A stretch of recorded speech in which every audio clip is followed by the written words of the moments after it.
Hello and welcome to a conversation with Make UK. Today we're looking at business travel to the EU and understanding why it's important that companies check before they go. Today I'm joined by my colleagues Jenny and Nicola, and we're just going to go through some of the issues looking at what the requirements are before you travel. Jenny, over to you. Thanks, Fergus. So we have a lot of people asking us a lot of questions about A1 forms in particular. Is that the only thing that people need to be thinking about before they go on a business trip? Jenny, great question. It's not the only thing, but it is an important thing for companies to look at.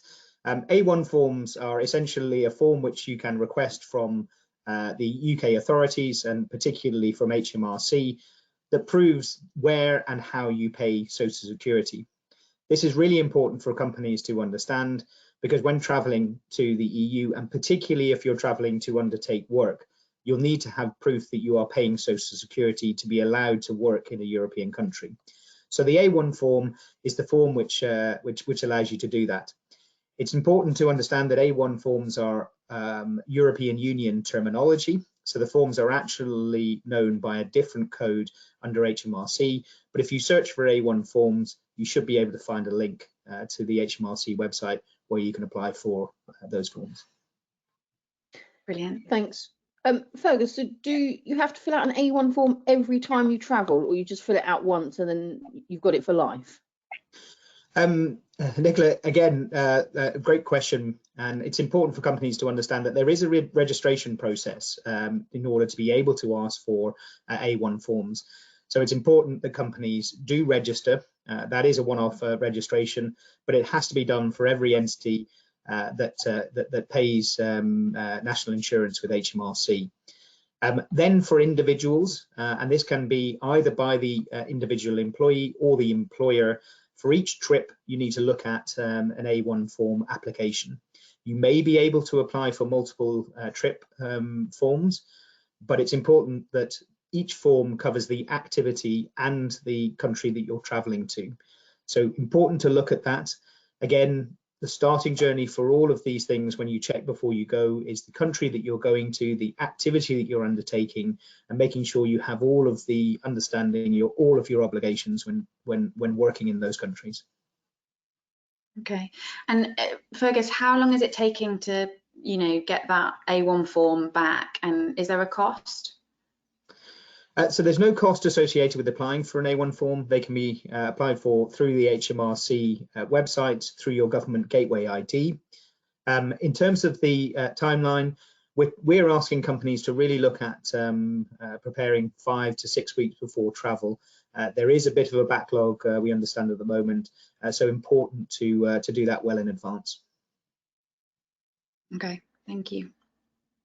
So Fergus, what's advance notification, and is this something that all companies have to do before they travel?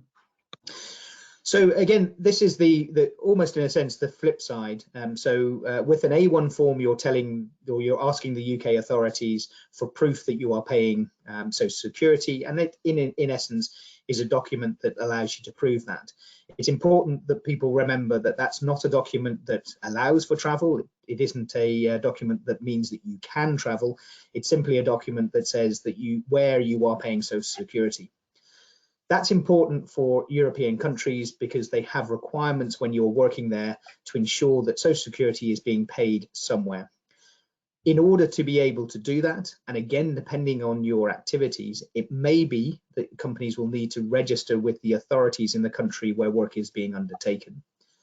As we've talked about in previous conversations, there are some light touch approaches to some forms of travel, but it's really important that companies check before they go, understand that the individual country will have a set of requirements, and depending on the activity which is undertaking, you may have quite an onerous obligation in terms of proving some of these important issues and that you're following the rules of that country. Pre-notification for some activities is common in European countries. Okay, so where would our members find some of those advanced notification websites and that type of thing? The UK government has published country-by-country guides so that you can check online on the UK government website. You can also ask the consulate and embassy services of the country you're traveling to. But Make UK also has a service which can help members. So you can come and talk to us and we can give you specialised advice on the country you're traveling to and the activity you're undertaking. But it really is important that companies check before they go. Okay. And if there's, you said about there being about 6 weeks for A1 forms, how long will it take? And is there a fee for any of this other advance notification you need to do? So it really does depend on the country you're going to. So there may well be additional charges. You may need to look at work permits. You may need to look at visas. It really is the activity which you're undertaking. There are some light touch approaches, but really important to check before you go. Perfect. Thank you. Thanks very much.